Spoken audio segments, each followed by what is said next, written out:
सभी को नमस्ते।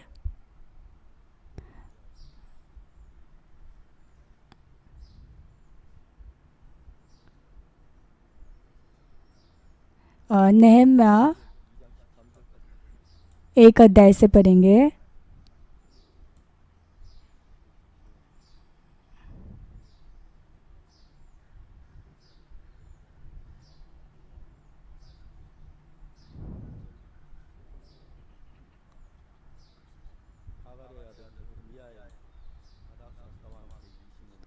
नेहम्या का एक अध्याय के एक वचन से हम पढ़ेंगे।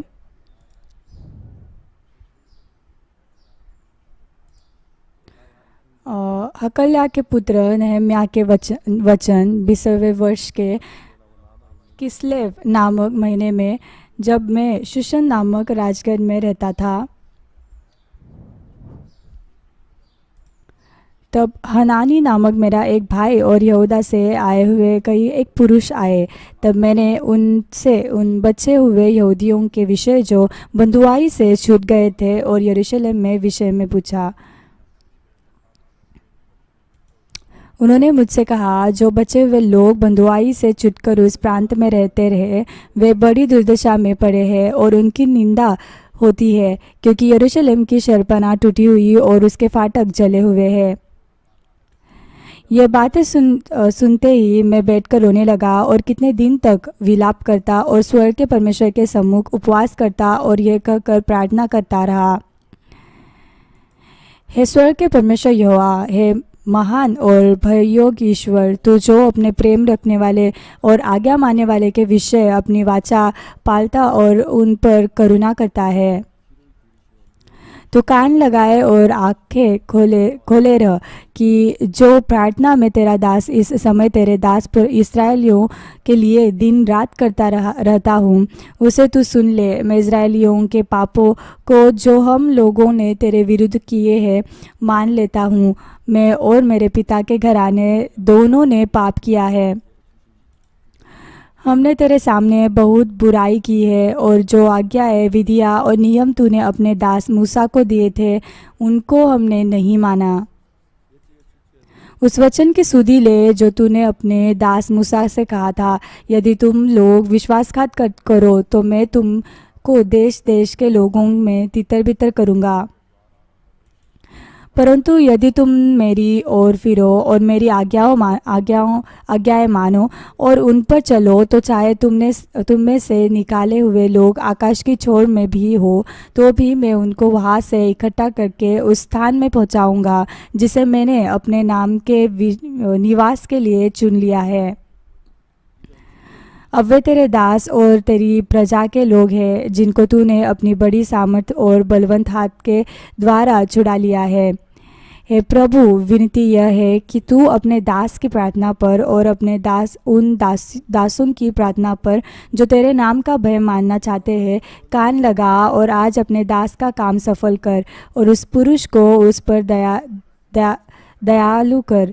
मैं तो राजा का प्याऊ था।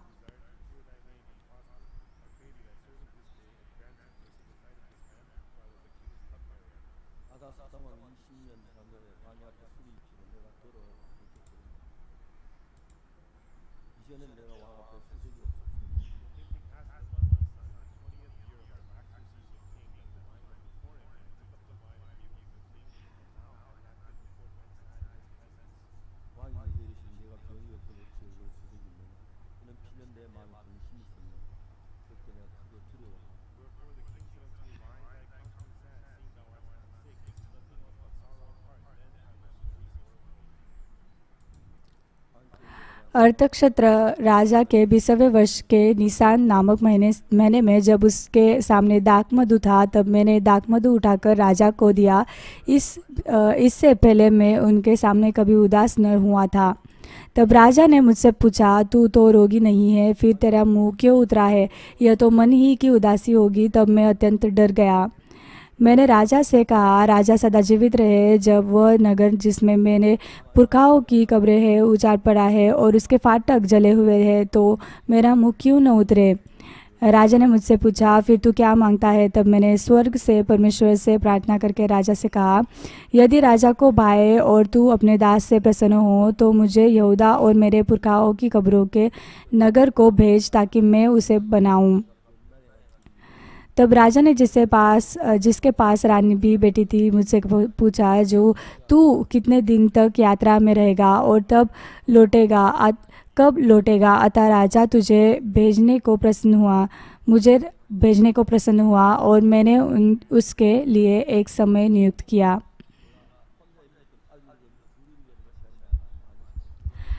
माफ़ कीजिएगा, ये बहुत ही बड़ा ऐसा अध्याय था।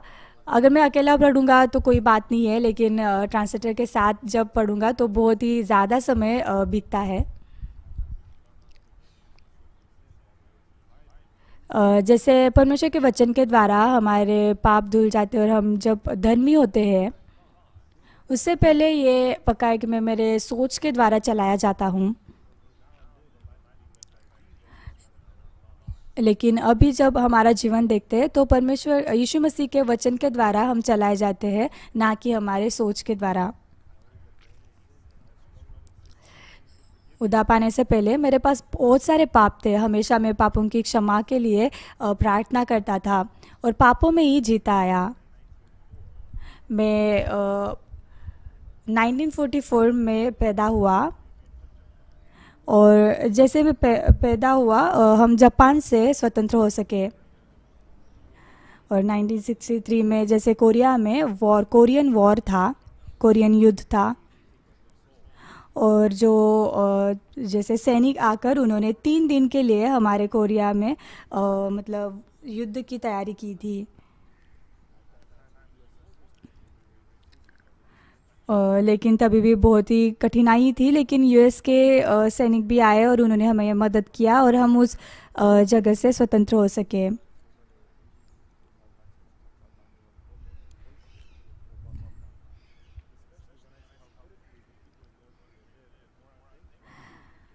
तो जैसे मैं देख रहा हूँ कि नॉर्थ कोरिया के जो लोग बहुत ही दयनीय जीवन जी रहे हैं, तो सच में मैं इस तरह से यहाँ पर जी सकता हूँ, ये देखकर बहुत ही धन्यवादित हूँ इन दिनों में। युद्ध जो है ना वो बहुत ही डरावना है, और अभी जैसे रशिया और यूक्रेन का जो युद्ध चल रहा है, सच में ये बहुत ही डरावना है। परिस्थिति और गंभीर होते जा रही है। जब मैं मिडिल स्कूल में था, मतलब जब मैं स्कूल में जाता था, तो जो 30% जो बच्चे मेरे जो क्लासमेट थे वो अनाथ थे। मैं भी उनमें से एक था। मतलब मेरे जो माँ है वो गुजर चुकी थी। मेरे पिताजी भी युद्ध में चले गए थे, बड़े भाई दूसरे देश में गए थे। मेरी जो छोटी बहन थी वो 15 की, और दूसरी थी वो 13 की, और मैं बड़ा था।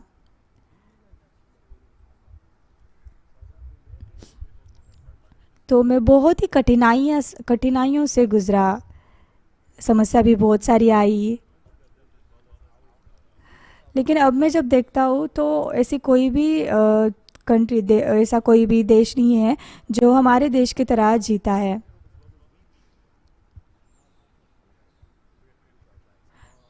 कोरिया में लोग अच्छे गाड़ियों से घूमते हैं, उनके पास बहुत अच्छे कपड़े हैं, उनके पास बहुत ही अच्छा खाना है।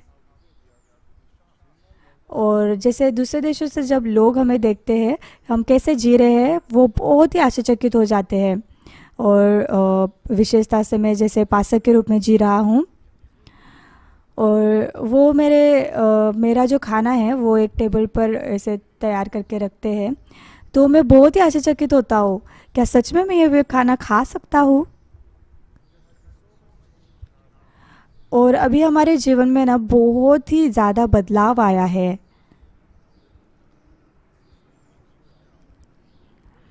और अगले साल मैं 80 साल का हो जाऊंगा। इस 80 साल के जीवन क्रिया में बहुत सारे बदलाव आए। मैं बचपन से ही चर्च जाता था, लेकिन सच में मैं पापी ही था। लेकिन मैंने जब पापों की क्षमा पाई, एक चीज़ मेरे मन में बहुत ही सटीकता से आ सकी।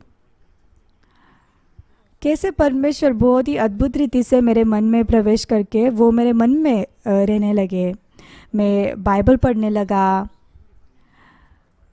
वो जो वचन थे बहुत ही सुंदर रीति से मेरे मन में प्रवेश कर सके।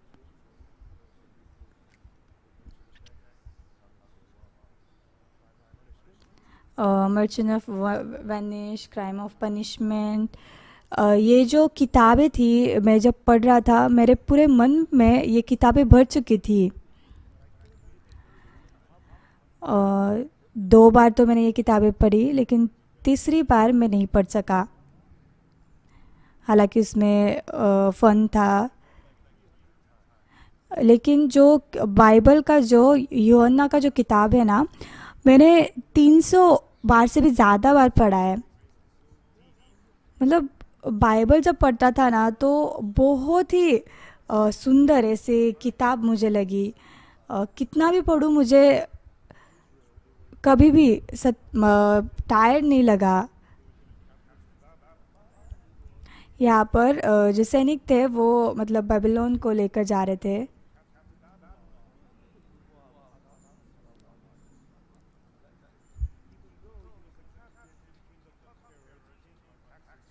तो यहाँ पर एक कैप्टन था। तो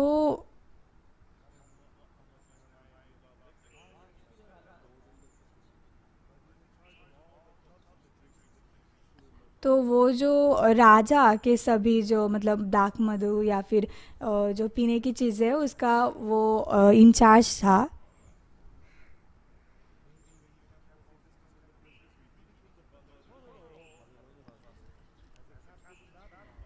तो जैसे बेबीलोन का कैप्टन था तो उसको राजा से अनुग्रह भी मिलता था। और जैसे उसको अनुग्रह मिलता है तो फिर वो बहुत ही कंफर्टेबली जी रहा था। जैसे परमेश्वर से हमने अनुग्रह को पाया है।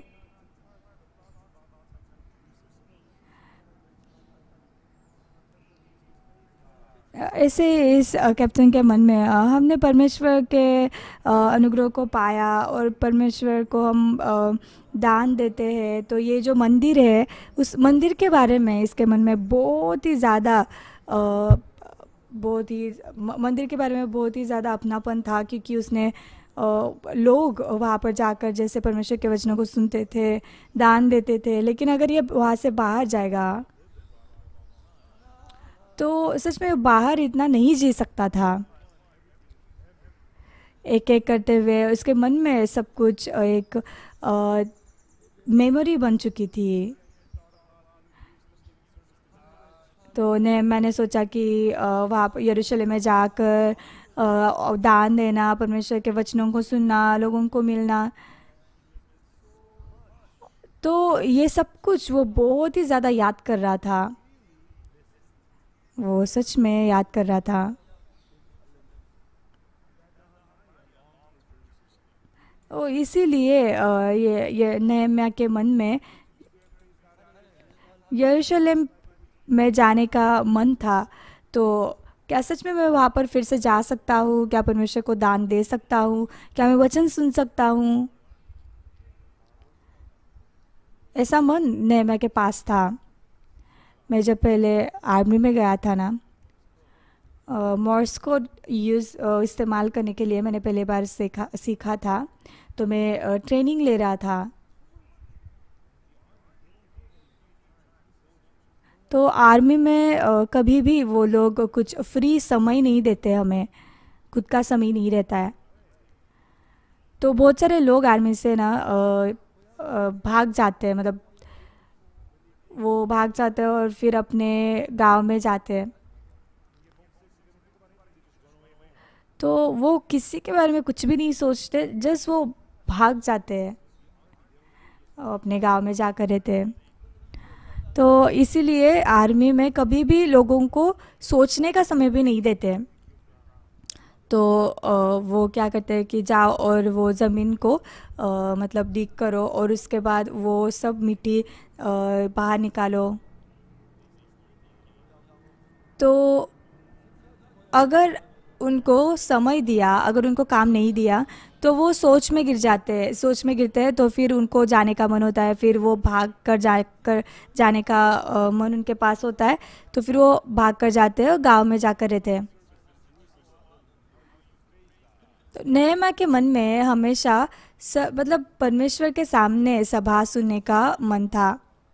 तो उसके पास दो सोच थे, मैं कब यरूशलेम में वापस जाऊंगा, हम कब परमेश्वर को दान देंगे, कब हम परमेश्वर की महिमा गाएंगे, कब हमारी सभा होगी।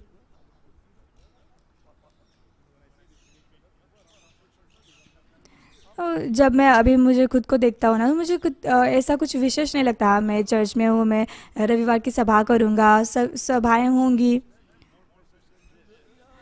लेकिन नेहम्या उस जगह पर नहीं था। तो उसके पास बहुत ही यादें थी, मुझे जल्दी से जल्दी यरूशलेम में जाना है, उस मंदिर में जाकर परमेश्वर का महिमा गाना है, परमेश्वर को दान देना है, परमेश्वर के सामने स्तुति के गीत गाने हैं।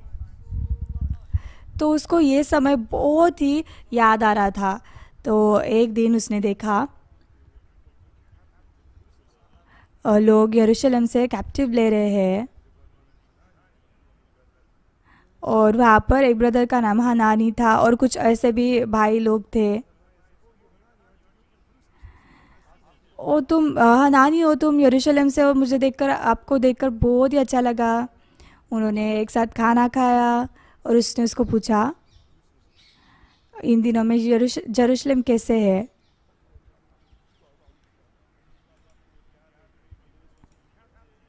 तो उसने बोला कि जैसे लोग बहुत ही प्रार्थना कर रहे हैं, बहुत ही दुर्दशा में है। तो नेहम्याह के मन में सच में मुझे भी यरूशलेम में वापस जाना है, वहाँ पर परमेश्वर के सामने मुझे सभा लेनी है, ध्यान देना है, परमेश्वर के सामने मुझे स्तुति के गीत गाने हैं। क्या सच में यरूशलेम में मैं वापस जा सकता हूँ? उस दिन वो, उसके मन में बहुत सारे ऐसे सोच आ रही थी। तो यरूशलेम अगर देखेंगे तो बहुत ही बड़ी दुर्दशा हुई है, उसकी निंदा होती है। यरूशलेम की शहरपनाह टूटी है, उसके फाटक जले हुए हैं। तो सच में अभी तक मैं सोच रहा था कि सच में यरूशलेम में वापस जा सकता हूँ, क्या सच में वहाँ पर मैं मंदिर फिर से बांध कर वहाँ पर परमेश्वर के स्तुति के गीत गा सकते हैं, दान दे सकते हैं, सहभागिता कर सकते हैं। वो बहुत ही दर्द में था, उसको जल्दी से जल्द यरूशलेम में जाना था।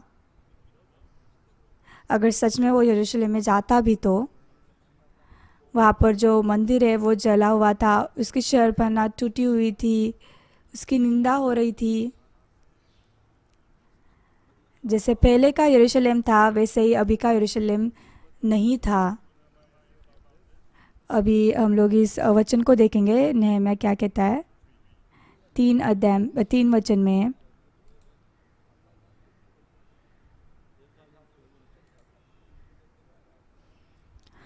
उन्होंने मुझसे कहा, जो बचे हुए लोग बंधुआई से छुटकर उस प्रांत में रहते हैं वे बड़ी दुर्दशा में पड़े हैं और उनकी निंदा होती है, क्योंकि यरूशलेम की शहरपनाह टूटी हुई है और उसके फाटक जले हुए हैं।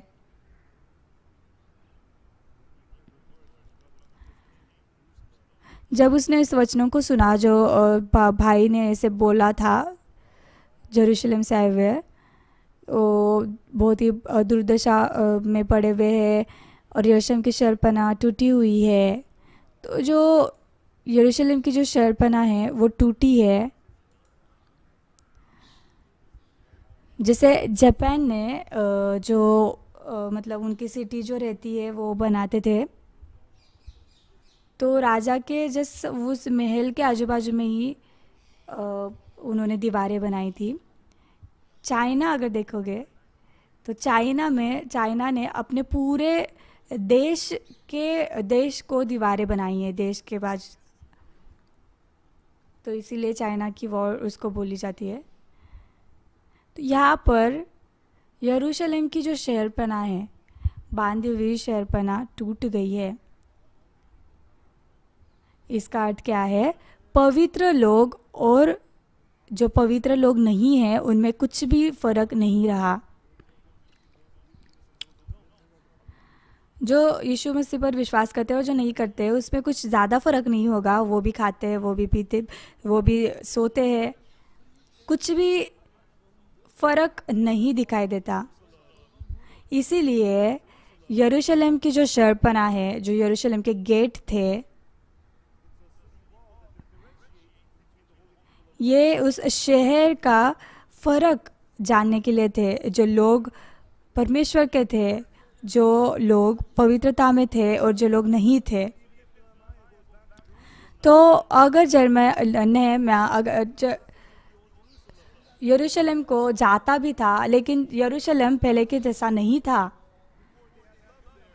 पहले उनके पास प्यार था, भाई बहन एक साथ आनंद करते थे, परमेश्वर को स्तुति के गीत गाते थे। लेकिन अभी ऐसा जगह बन चुका जहाँ पर रविवार को भी नहीं जा सकते थे। नहम्याह यरूशलेम को हर रोज़ जाना चाहता था। सच में मुझे जल्दी जाना होगा, मुझे परमेश्वर की महिमा गानी है, मुझे धन्यवादी दान देना है, यीशु मसीह के नाम का महिमा गाना है, परमेश्वर की महिमा गानी है। जो चीज़ें बहुत लंबे समय से मैं सोच रहा था, वो सभी चीज़ें टूट चुकी थी। मैं इस दुनिया में जीकर क्या करूं? अभी क्या जीकर क्या करना है? वो सच में बहुत ही ज़्यादा पश्चाताप कर रहा था वहाँ पर रहकर। यहाँ पर मैं क्या कहता है बाइबल में, 4 वचन।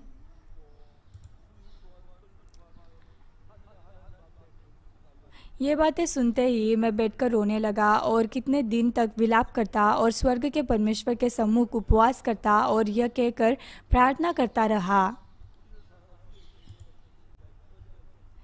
हे स्वर्ग के परमेश्वर यहोवा, है महान और भय योग्य ईश्वर, तू जो अपने प्रेम रखने वाले और आज्ञा मानने वाले के विषय अपनी वाचा पालता और उन पर करुणा करता है।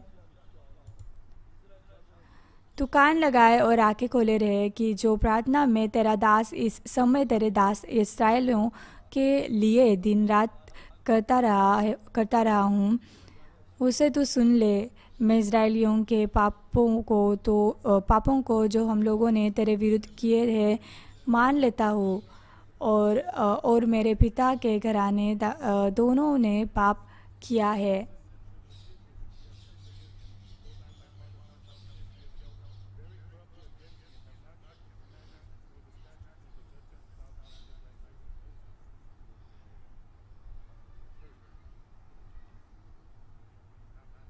जब हम चर्च जाते हैं समस्याएं आती है।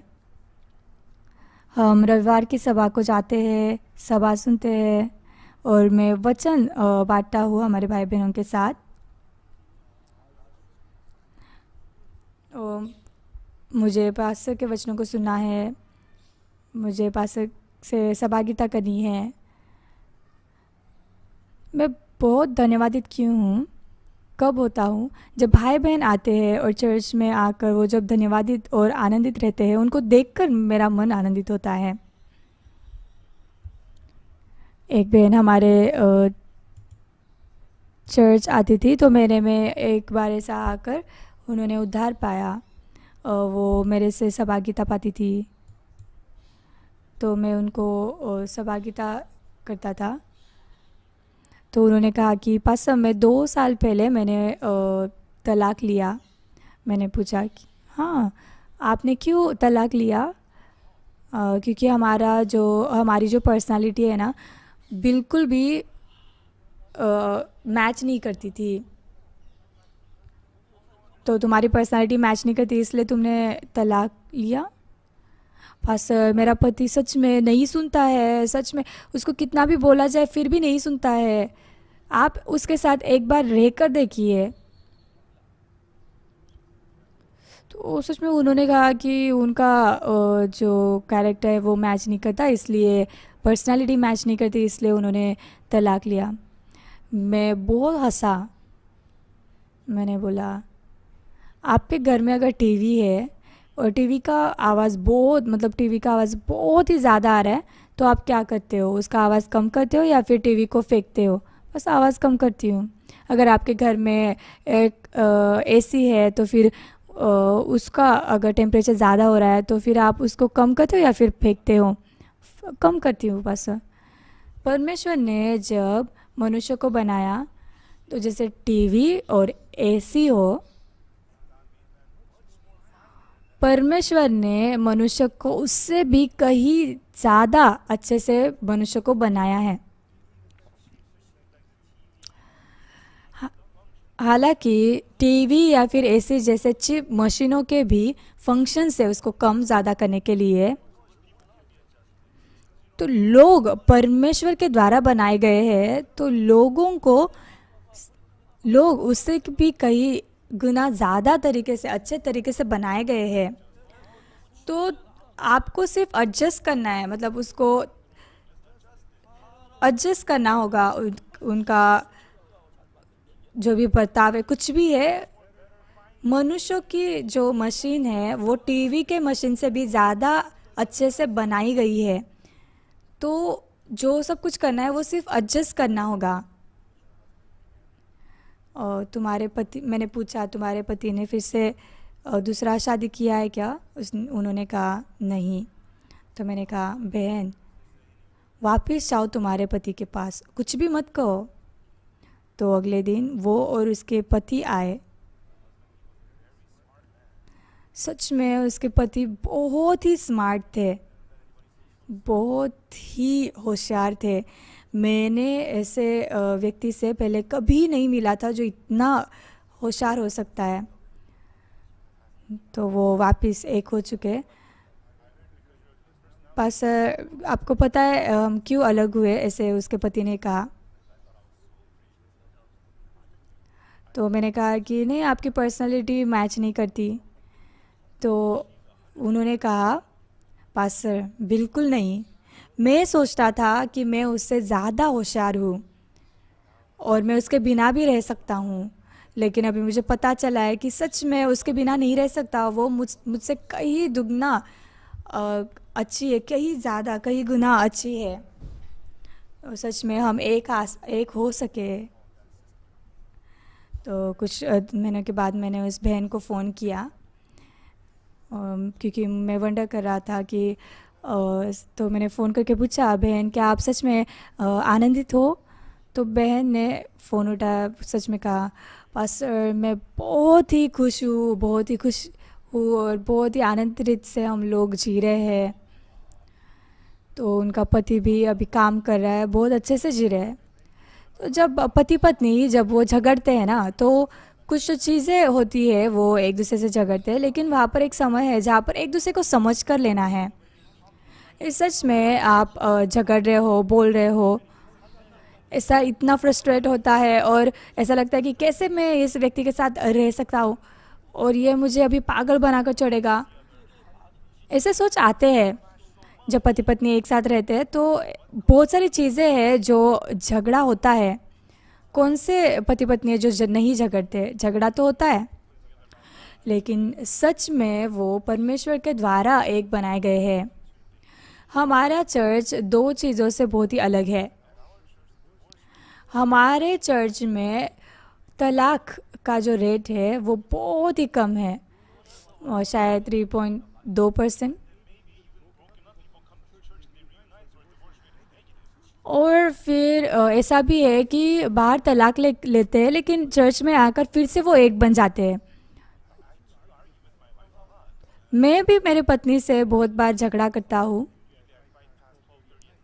कभी कभी रात में 3 बजे या फिर ऐसे रात में भी देर रात तक झगड़ता हूँ। मैं नहीं बताऊँगा किस बारे में हम झगड़ते हैं, शायद आपको पता, अगर आपको पता चलेगा तो आप भी हंसोगे।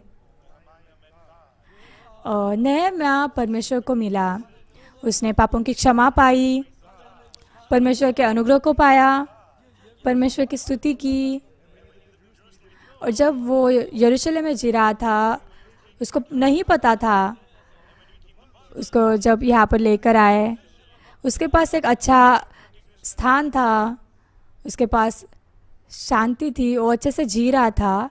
लेकिन वो समय जब वो यरूशलेम में परमेश्वर के महिमा के गीत गाता था, परमेश्वर के वचनों को सुनता था, जब भी उसके पास कभी कठिनाइयाँ आती थी, रविवार की सभा के बाद मैं रीजनल लीडर के साथ बात करता था, मेरे पूरे मन को बांटता था। जो कोई भी मेरे पास समस्या होती थी, उन सभी समस्याओं का सुलझाव होता था।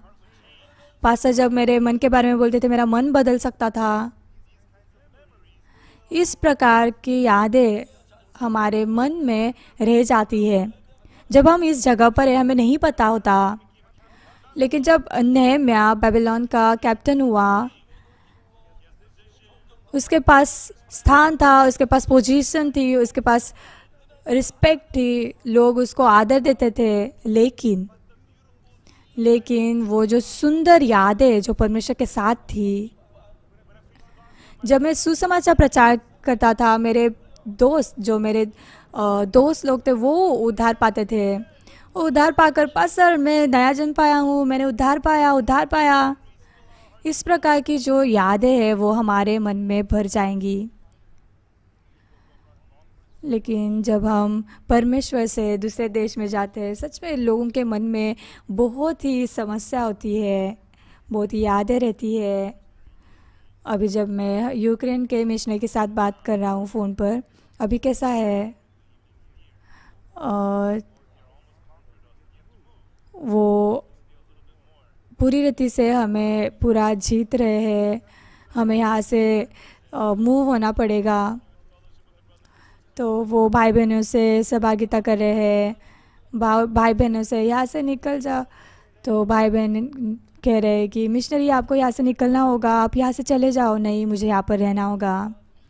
तो और ज़्यादा युद्ध हो रहा है, और बॉर्डर पे ट्रैफिक जाम है, और वो 4 घंटे बॉर्डर पे खड़े रहे, और मैं उनके साथ फ़ोन पर बात कर सका।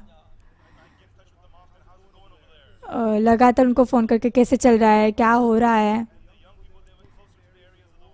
तो युवा जो लोग थे वहाँ से युद्ध के लिए गए, और जो बड़े जो लोग हैं जो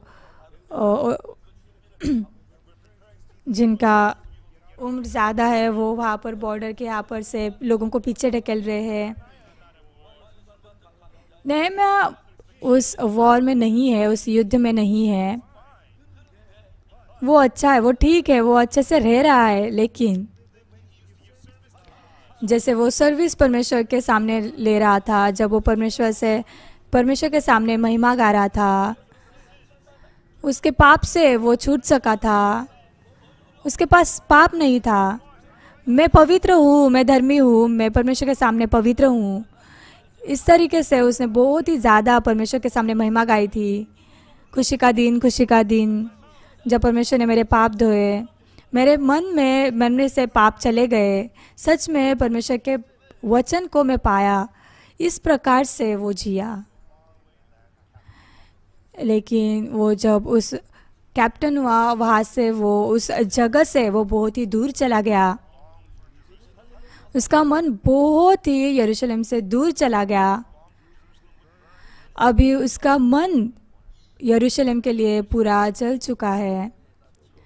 जब मैं मिशनरीज़ को देखता हूँ, जब वो पहली बार दूसरे किसी जगह पर जाते, देश में जाते हैं, सबसे ज़्यादा वो अकेले रहते हैं, क्योंकि कोई भी नहीं रहता उनको मन बांटने के लिए। वहाँ पर जाकर जब सुसमाचार प्रचार करते हैं, तो तब से वो मिशनरी और उनके जो पत्नी वो एक साथ रहते हैं। तो वो झगड़ते हैं, अच्छी चीज़ें भी होती है, बुरी चीज़ें भी होती है। लेकिन जब बहुत सारे लोग जब वचन को सुनते हैं, पापों से क्षमा प्राप्त होती है, तो लोग बढ़ने लगते हैं। तो वो मिशनरी बहुत ही व्यस्त रहने लगते हैं, सुसमाचार प्रचार करना, और फिर चर्च बड़ा हो जाता है।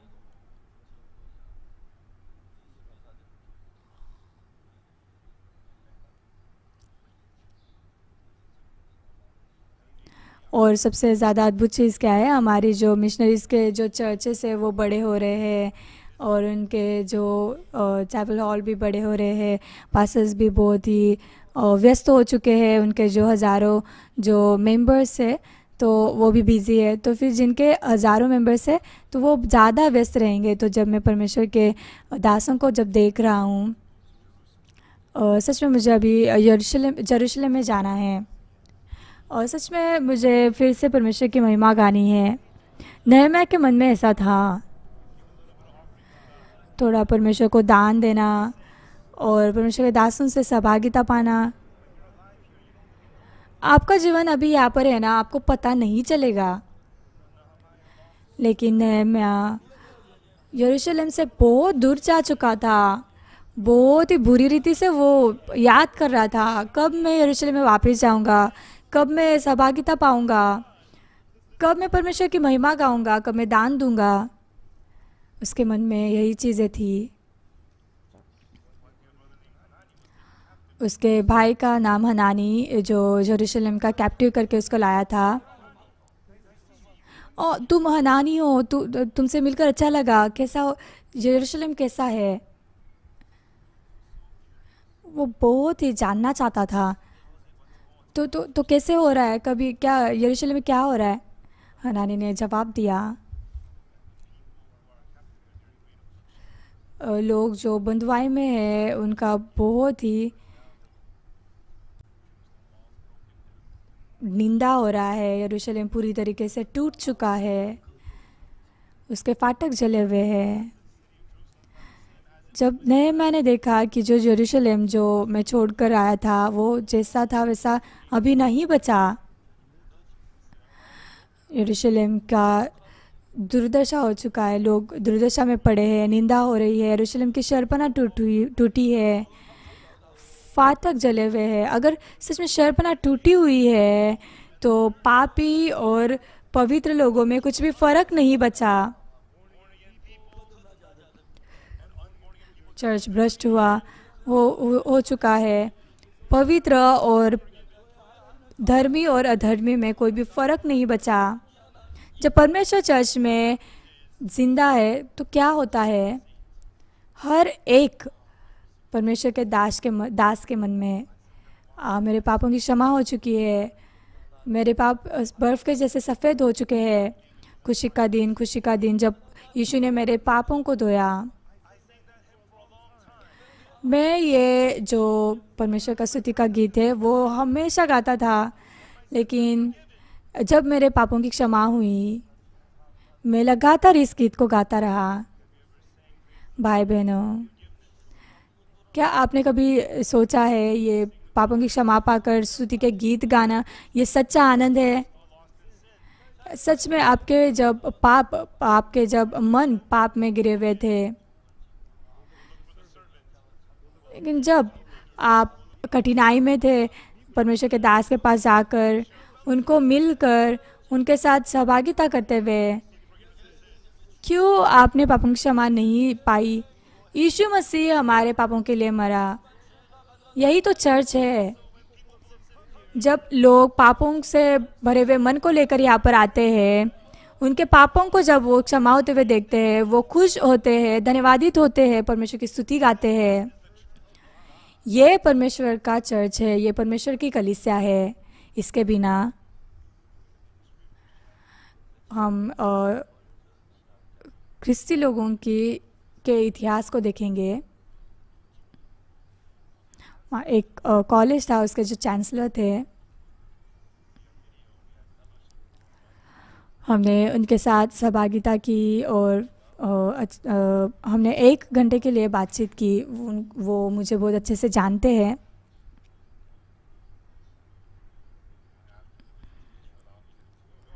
इज़राइल को मिलने के बाद मैं न्यूयॉर्क जाने वाला हूँ। इंग्लैंड ज़्यादा दूर नहीं है न्यूयॉर्क से। तो मैंने कहा कि मैं न्यूयॉर्क जा रहा हूँ, तो क्यों ना आप वहाँ पर हमें मिलो। तो वो बहुत ही खुश थे, बहुत ही अमेजिंग मतलब प्रचारक है। तो वहाँ पर कॉलेज में जाकर मैंने उनके साथ सहभागिता की। बहुत सारे लोग पसंद करते हैं जब हम इन दिनों में जैसे मैं सहभागिता करता हूँ। तो फर्स्ट लेडी ऑफ क्रू उन्होंने मुझे बुलाया है। उन्होंने कहा कि 5 मई को उनका इवेंट है, तो फिर वहाँ पर क्यों ना आप आओ। तो मैंने कहा कि क्यों ना आप टुमारो मैगज़ीन के लिए इंटरव्यू दिए। वो बहुत ही खुश हुई और मैं उनको ज़ूम पर मिला। इस तरीके से जब यीशु मसीह के अंदर दोपहर का खाना खाना या फिर कुछ प्रकार के इवेंट्स को करना, लेकिन यीशु मसीह को हमारे मन में मिलना, अब मेरे पाप धुल चुके हैं, और दूसरे लोगों के साथ सहभागिता करते हुए मेरे पास इस प्रकार की तकलीफ़ें, मेरे पास इस तरह की कठिनाइयाँ हैं, वो सुनकर प्रार्थना करके अगर तुम इस प्रकार से प्रार्थना करोगे परमेश्वर का जवाब मिलेगा, इस प्रकार से प्रार्थना करोगे तुम चंगे हो जाओगे, इस तरह से करोगे तो चंगे हो जाओगे। तो जो हर रोज़ चर्च में जो कलीसिया में जो जाता है बीतता है, उससे आप बढ़ सकते हो। लोग पापों की क्षमा नहीं पाते हैं तो चर्च में आते हैं और पापों की क्षमा पाते हैं।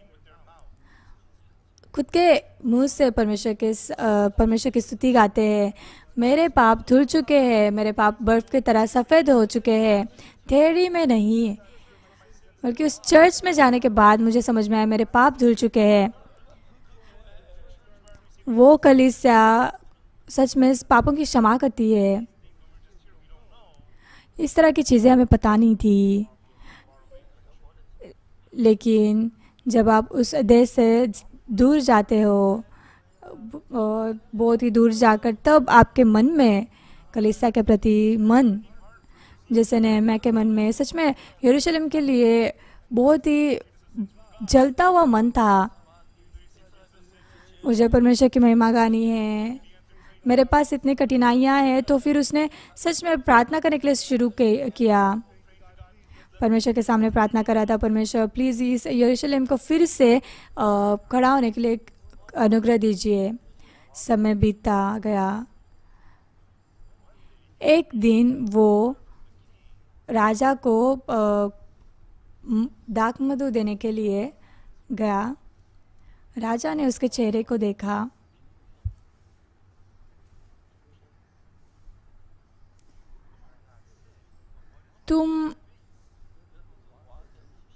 तुम्हारी तबीयत तो ठीक है, लेकिन क्यों तुम्हारा चेहरा इतना निराश है।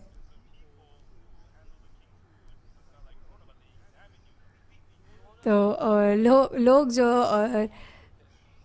लोग जो राजा को कुछ खाना देने के लिए जाते हैं ना, तो ये कोरोना तो नहीं है, लेकिन राजा पूरी रीति से उनको मतलब एग्जामिन करता है, मतलब पूरा चेक करता है।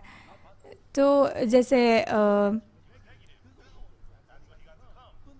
जैसे मतलब अगर राजा के पास जाना है तो फिर कोरोना है या नहीं ये पहले ही चेक किया जाता है, और फिर वो पूरी तरीके से ठीक है तो ही वो राजा के सामने जा सकता है ना। तो वो निगेटिव है इसीलिए गया और वहाँ पर मतलब जाकर दे सकता है।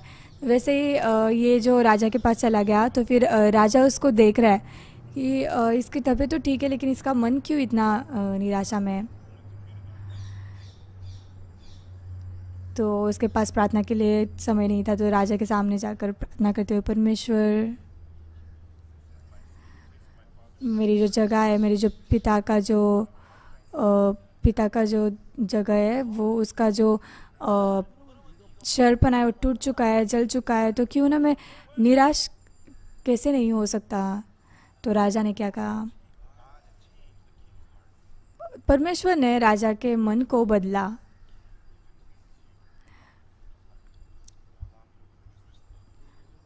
तो यहाँ पर मैं कह रहा है कि राजा सच में मुझे मेरे उस जगह पर जाने के लिए मुझे दीजिएगा। राजा ये सोच मतलब राजा को ये पता भी नहीं था, लेकिन ऐसे नेहम्याह के इस बात को सुना, हाँ तुम जा सकते हो लेकिन कब वापस आओगे। नेहम्याह को ऐसा लग रहा था कि वो मतलब सपना देख रहा है। उसने परमेश्वर के सामने प्रार्थना की थी और पाप को क्षमा के बारे में, पापों की क्षमा पाकर उसने, उसको पता था परमेश्वर उसके प्रार्थनाओं का जवाब देता है। तो राजा ने नहम्याह को भेजा।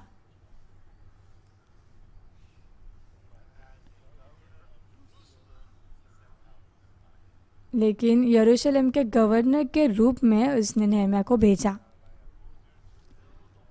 नहम्याह वहाँ पर जाकर यरूशलेम के दीवारों को बांध सका।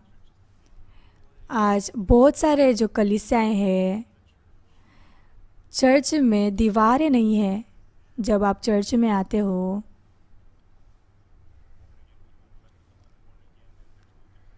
उद्धार पाए हुए लोग जैसे उद्धार नहीं पाए हुए लोगों की तरह बन चुके हैं। कुछ भी मन में आशा नहीं है। पापों से क्षमा नहीं पाने वाले लोग भी हैं। ऐसे भी लोग हैं। बहुत सारे चीज़ें हैं जो चर्च में होती है। कितना भी आप अच्छा करने की कोशिश क्यों ना करें, कितना भी क्यों दान देने की कोशिश करें, लेकिन उद्धार पाए हुए और उद्धार नहीं पाए हुए लोगों में सब फ़र्क है। जो लोग उद्धार पाए हुए नहीं हैं वो परमेश्वर के ऑफिशियल लोग नहीं हैं, खुद के लोग नहीं हैं। नहम्याह के मन में इस यरूशलेम के बारे में मन था। अभी ये राजा के द्वारा भेजा हुआ यरूशलेम का गवर्नर बनते हुए वो चला गया। वहाँ पर जो अन्य जाति के लोग हैं उसको मदद करना चाहते थे उस यरूशलेम के मंदिर को बनाने के लिए। तो ऐसे भी जो अन्य जाति के लोग थे जो नहम्याह के विरोध में भी गए, मंदिर बांधने नहीं दे रहे थे। लेकिन नहम्याह ने परमेश्वर के अनुग्रह से उस यरूशलेम के दीवार को बांधा, शहरपनाह को बांधा। बहुत सारे लोग वहाँ पर बंटवारा हो चुका था, बंटवारा किया गया, कैसे भी क्यों ना हो, लेकिन पूरी तरीके से नहम्याह ने उस शहरपनाह को बांधा। और नहम्याह फिर से राजा के पास चला गया। तो इस तरह का किताब है नहम्याह। नहम्याह की किताब में इस तरह से लिखा हुआ है। नहम्याह के मन में यरूशलेम से दूर जाने के बाद यरूशलेम के बारे में वो मन था। सच में यरूशलेम का जो शहरपनाह है वो टूट चुका है। यरूशलेम पूरी तरीके से जल चुका है।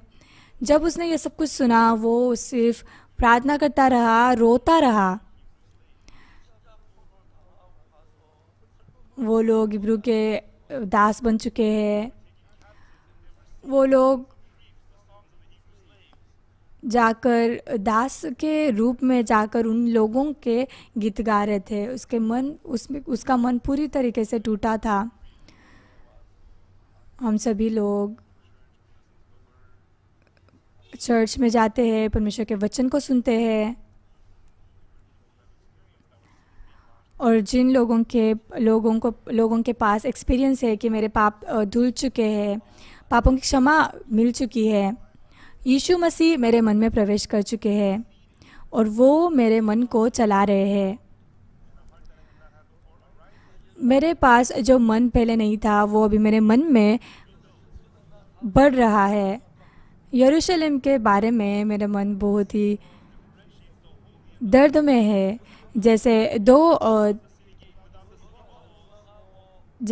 शहर है, दो शहर के बीच में जो दीवार बांधी थी वो टूट चुकी थी। पवित्र और पापी लोग एक साथ हुए थे।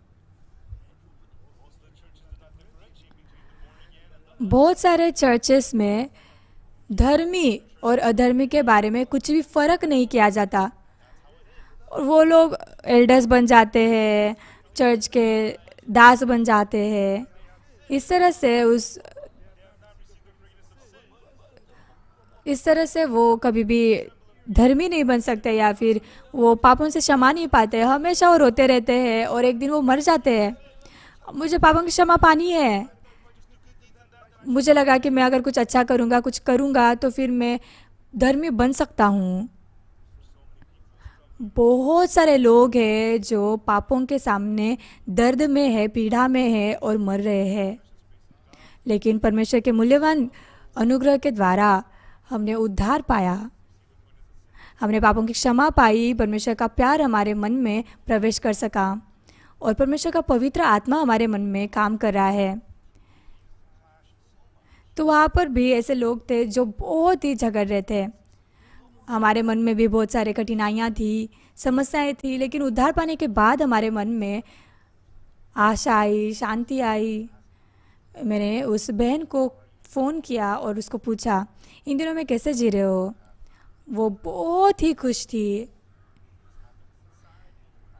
और ये मसीह के अंदर होता है। अगर आप दूसरों को देखोगे, ऐसे लोग हैं जिन्होंने उद्धार पाया है, जिन्होंने नहीं उद्धार पाया। हालांकि प्रार्थना करो, दान दो, सभाओं को आप जाओ, सुनो, लेकिन जिन्होंने उद्धार पाया और जिन्होंने उद्धार नहीं पाया है उसमें फ़र्क है। ये चर्च है, कलीसिया है।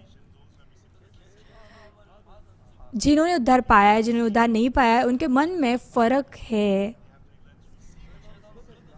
जिन्होंने उद्धार नहीं पाया उन्होंने पापों की क्षमा पानी ज़रूरी है। उनको परमेश्वर के सामने पापों की क्षमा के लिए आना पड़ता है। लेकिन जिन्होंने उद्धार पाया है उनके मन में परमेश्वर का अनुग्रह है। उन्होंने पापों की क्षमा पाई है, परमेश्वर उन पर अनुग्रह देते हैं, परमेश्वर उनके लिए काम करते हैं, परमेश्वर की ताकत उन लोगों के मन में रहती है। मैं बहुत ही धन्यवादित हूँ।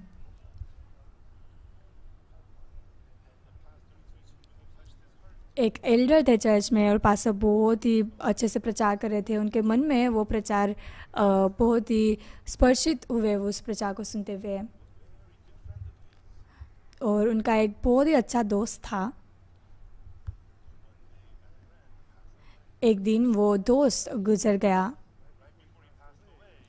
और जैसे वो उसके सामने गुजर गया तो वो दोस्त था, इसलिए वो चला गया उसको मिलने के लिए। उसने क्या कहा, तुम और मैं अच्छे दोस्त थे, लेकिन मैं तुमसे पहले निकल रहा हूँ, लेकिन मुझे एक चीज़ तुमसे करवानी है। पूरी जो चीज़ें अभी तक मैंने जो सभी पाई है, अभी तक मेरे पास है, उन चीज़ों को तुम अभी से संभालो, तुम्हारे जीवन में तुम उसको इस्तेमाल करो।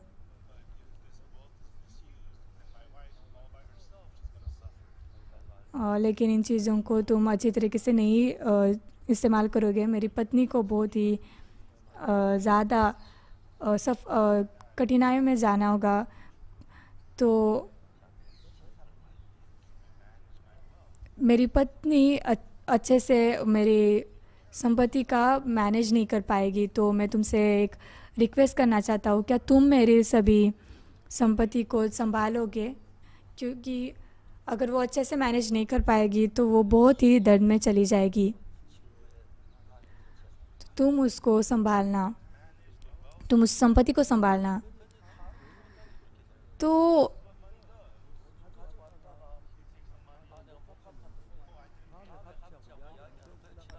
यहाँ पर उस दोस्त को क्या पता था कि इस दोस्त के नाते में अगर पैसा आता है और अगर पैसे लेकर जाना और फिर मैंने अभी तक पैसे ही नहीं दिए, फिर से देना, तो ये पैसों के द्वारा बहुत ही ज़्यादा कठिनाइयाँ आ सकती है। जैसे वो एक एल्डर था और फिर वो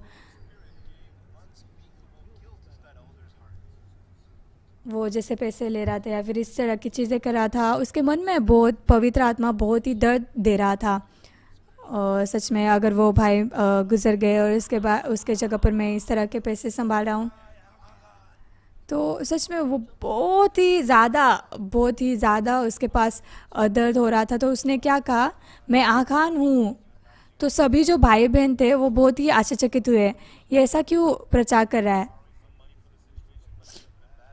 तो सच में जब उसका दोस्त गुजर गया था उसकी पत्नी के पास से, ये जब वो पैसे लेकर आ रहा था, तो सच में वो फिर से उस पैसों को नहीं दे पाया, लौटा नहीं पाया। तो उसके मन में वो बहुत ही ज़्यादा दर्द था, उसके मन में बहुत ही ज़्यादा दर्द था। तो उसने जैसे अपने मन की जो दुष्टाई को प्रकट किया, बाकी के भाई बहनों ने भी अपने पापों को प्रकट किया। और चर्च में बहुत ही सारे ऐसे पापों के कामों को प्रकट किया गया। तो ये 1909 में ऐसी चीज़ें हुई थी। तभी साउथ कोरिया में ऐसे युद्ध भी बहुत सारे हुए थे।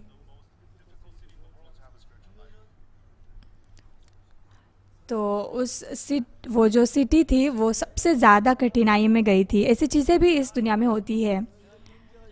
लेकिन भाई बहन, मेरी सोच, जब ऐसी कोई समस्या होती है, मेरे पास ऐसी कोई समस्या आती है, लेकिन मेरे पास यीशु मसीह है, मैंने पापों की क्षमा पाई है, तो आप खुद से तय मत कीजिए।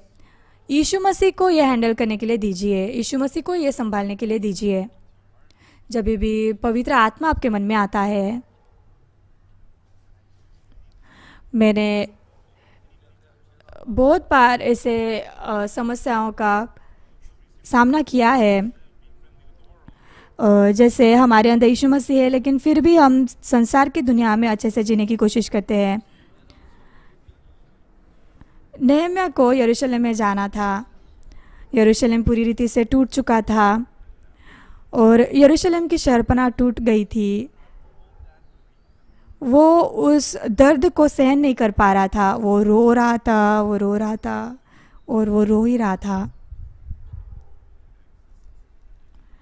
और वो पहले पापों के लिए, पापों की क्षमा के लिए वो प्रार्थना करता था और उसके पापों की क्षमा हो चुकी थी। नेहम्याह को राजा ने गवर्नर किया यरूशलेम का, और वो जाकर यरूशलेम के दीवार को बांध सका, शहरपनाह को बांध सका। लेकिन जो व्यक्ति जो उद्धार पाया हुआ नहीं है और जो व्यक्ति उद्धार पाया हुआ है, उनमें फ़र्क है। उद्धार पाए हुए व्यक्ति को पवित्र आत्मा चलाता है। परमेश्वर के सामने महिमा देना, परमेश्वर के सामने धन्यवादित मन से दान देना, परमेश्वर की स्तुति गाना। हमारे पास ये मूल्यवान अनुग्रह है। जब चर्च कुछ कठिनाई में है, परमेश्वर के मदद से जब हम उस चर्च में जीते हैं, सच में परमेश्वर के सामने धन्यवादित मन से ही जी सकते हैं। हमने कभी भी नहीं सोचा था इस चर्च को हम बनाएंगे, क्योंकि जैसे हमारे चर्च के सामने एक रोड है, ऐसा लगता है कि हमारे चर्च के अंदर जाने के लिए ही वो रास्ता बनाया गया है। मुझे पता भी नहीं था कि हम यहाँ पर चर्च बांधेंगे, यहाँ पर चर्च होगा।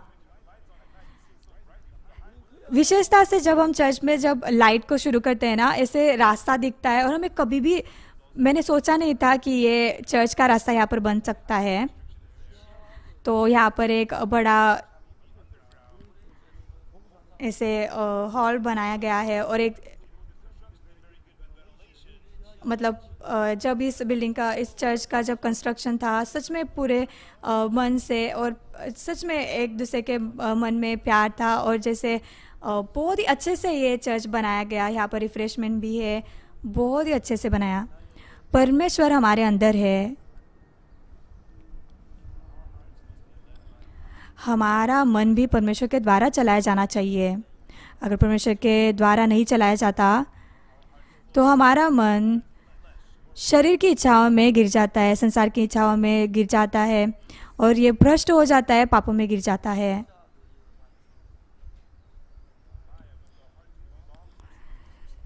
और जैसे नेहम्याह के मन में भी यरूशलेम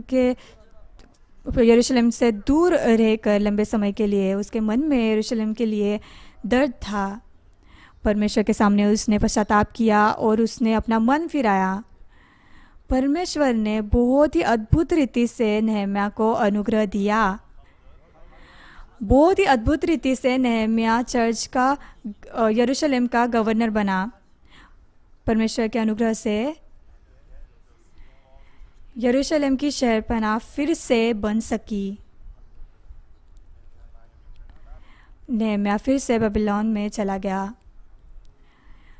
कितना धन्यवादित हुआ होगा वो। मैं आशा करता हूँ कि आप यूक्रेन के लिए प्रार्थना करोगे, और आप फंड्स भी भेजना वहाँ पर। अगर उसके लिए, अगर आपको ऑफरिंग भी देना है तो भी आप दान दे सकते हैं। हम उसको इकट्ठा करके यूक्रेन के लोगों के लिए इस्तेमाल करेंगे। और यूगी मिशनरी है जो वहाँ पर काम कर रहे हैं। 100 से ज़्यादा लोग इकट्ठा आकर सुसमाचार को प्रचार कर रहे हैं। बस यूक्रेन से वापस आ चुके हैं। बहुत सारे लोग हैं जो डेडलाइन से ज़्यादा दूर रह रहे हैं। और आप प्रार्थना कीजिए इस युद्ध को जल्दी ख़त्म करने के लिए। और हमारे जो भाई बहन हैं जो हम एक साथ प्रार्थना कर रहे हैं उनके लिए, वो फिर से उस युद्ध में से वापस आए। और हमारे लिए प्रार्थना कीजिएगा कि हम परमेश्वर के कामों को एक्सपीरियंस करें। हम हमेशा गवाही देना या फिर प्रार्थना करना ऐसा नहीं हो सकता, लेकिन हमने दूसरे देशों से भी रिलेशन रखना चाहिए, नाता रखना चाहिए। हालांकि हम उनको देख नहीं पाते हैं, हालांकि हम उनके बारे में कुछ सुन नहीं पाते हैं, लेकिन परमेश्वर के सामने धन्यवादित मन से महिमा गाइए। और आपके पूरे मन से आप यीशु मसीह के लिए, सुसमाचार के लिए जिए, ताकि पूरी जो दुनिया है वो परमेश्वर के वचनों को सुनकर, सुसमाचार को सुनकर उद्धार पाकर वापस लौटे। और मैं भी अभी दूसरे देश में जा रहा हूँ और इज़राइल के गवर्नमेंट ने इनविटेशन दिया है, तो वहाँ पर जाकर मैं 1 हफ्ते के लिए प्रचार यात्रा करूँगा।